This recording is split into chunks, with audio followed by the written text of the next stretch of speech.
มาสูงดังเซ็งค่ะวันในวันที่23เดือนธันวาคมปี2025ค่ะนะพบชบตั้งข่าวปานั่งเอาเลยอ่านข่าวที่เมื่อได้ก็มาเลยดังนอกเต็มใจมาเฮิรนพี่น้องค่ะนะมาเฮ็ดการเด็กกุศล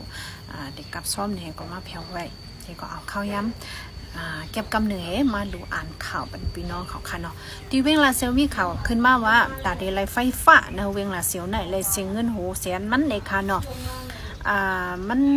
ปัญหามันลงของคำมันได้มีอยู่ว่าก้นเหตุการณ์ในห้องกันไฟฟ้าในตั้งก้นลงเขาก้นอ่อนเขาป่องใจกันเข้ากันนั่นขนาดนั้นก้นอ่อนเขาทำการคำมาหลักผีปันไพ่นั่นนะพวกใครไล่ทำไล่ปัน120,000นะคะ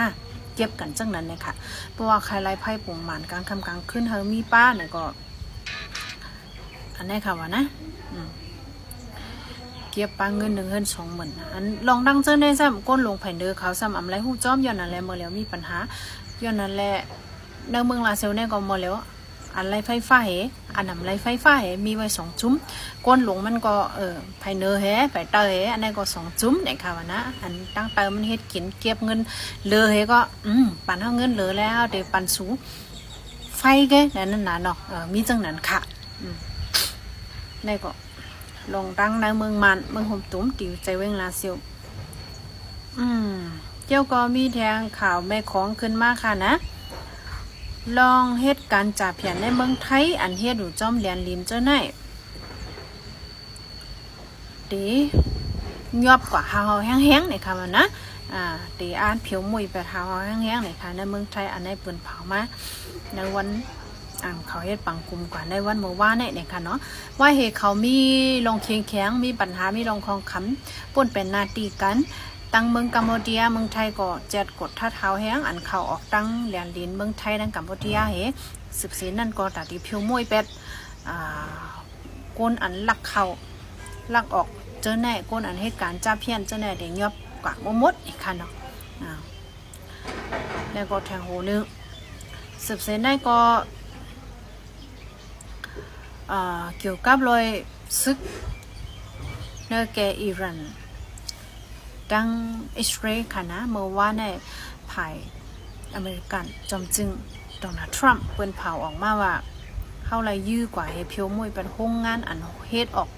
นิวเคลียร์ในเมืองอิหร่านกว่า3 ตีหาวแห้งเป็นจังไหนวิดีโอมันก่อนหลังค่ะนะพี่น้องเขาได้รายหันอยู่กำพองก้อยกาเกี่ยวเลยลองในเฮภายอิหร่านออกมาลัดนั่นน่ะเนาะอเมริกันยื้อเต้ก็เจอก้อยกาว่าลองลูกซุ่มแน่มันได้ลูกซุ่มลงหลังพวกหมอกนั่นนี่ค่ะว่านะอันนี้ก็เข้าได้รายยุ่มไผ่แล้วเนี่ยเขาก็สืบตัวกว่าค่ะเนาะ1ก็ลัด1 มิลค่ะนะเนี่ยนะปองว่าในอเมริกันก็ป้ามาเยอะอันแต่พุทธซึกในค่ะนะมันดีจอมอิหร่านเลยก็มังกว่าอิหร่าน3 ตีเพียวมวยประโงงานอันเฮ็ดออกนิวเคลียร์ในเมืองอิหร่านกว่า3 ตีเนาะสืบเส้นได้มีแรงข่าวเชฟจีเมียนิวส์เอเจนซี่เต็มมาว่าลูกตีหลานเก๊กจ้างผึกนเวงหมู่เจอันใดเปิดไว้ดีแต่ได้เข้ากล้าขายต่อเมืองแขนั่น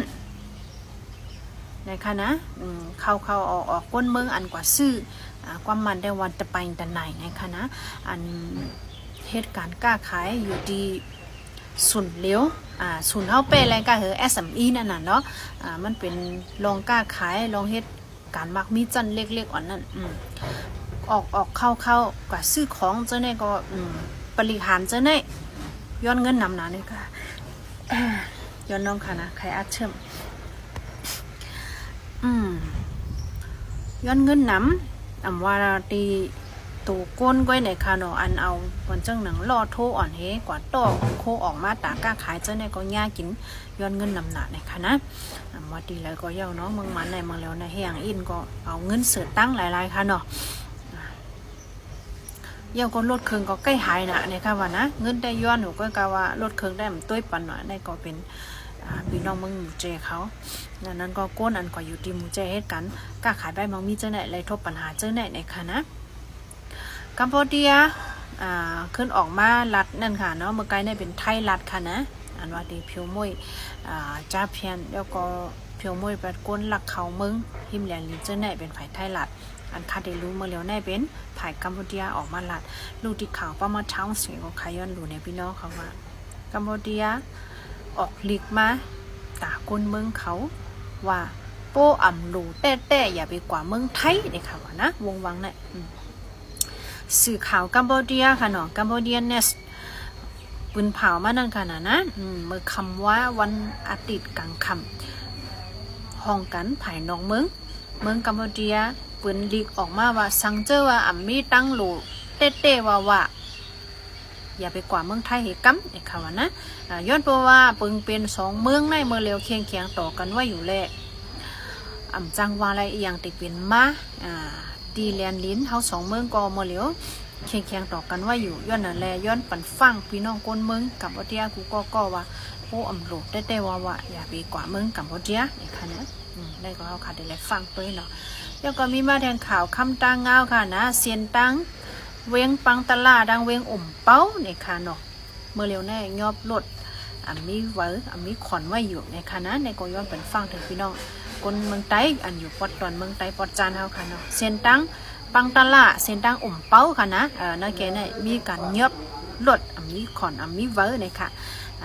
รถในปากูเจอค่ะนะรถเครื่อง5ก้าหลงก้าอ่อนป้าเสียงมีเวอเจอเนี่ยวันเมืองปูแหงปูเหงาในข่าวนะวงวังเนี่ยเขายอบรถเนี่ยยังว่ามีทางข่าวจีเวงตีมกเสือเมืองย่างแหลงไหนค่ะนะขันน้ำมันจากในเมื่อเร็วในจุ้มเก NPLF แล้วก็จุ้ม PDF ตีมกเสือเขาเป็นภายมักมันปานะในค่ะเนาะทัดสี1เปปาในเดลัยขาย11 แสนในค่ะดีเซล1เปปาในเดลัยขาย12 แสนในค่ะสังเกตว่าขายกว่าหรือขันอันลาดอยู่ในจึงตีเอาเรื่องเอาตั้งผิดกว่านะคะนะอันในปืนเผานะในวันเมื่อว่าวันที่22เดือนธันวาคมปี2025นะคะเนาะในเป็นเมืองย่างแหลงค่ะนะตอนตาวันเมื่อในได้ก็ข่าวคือตันค่ะแต่มีมองในกันค่ะนะขันค้ำในมือคำว่าในกึดกว่าตีนึงแก80 แสนไป40,000ค่ะพี่น้องค่ะวันเมื่อในได้ก็ดอกกับค้ำลมฟ้าก็เปิดขึ้นแล้วเนี่ยมอก11 โมงในเดี๋ยวออกมากขึ้นแล้วเนาะเปลี่ยนชื่อก็ขาดที่เปิดด้วยปันเสส่งไปมาแจ้งปันแทงโหคำมาค่ะนะย้อนสู่ปันพี่น้องเขาอยู่ลีกินวันก็เรียนแคมสามังมีหลีเป็นหลอดเพกันกุฏิกุตังกูก็กูกวนเสกกำค่ะไม่สงค่ะ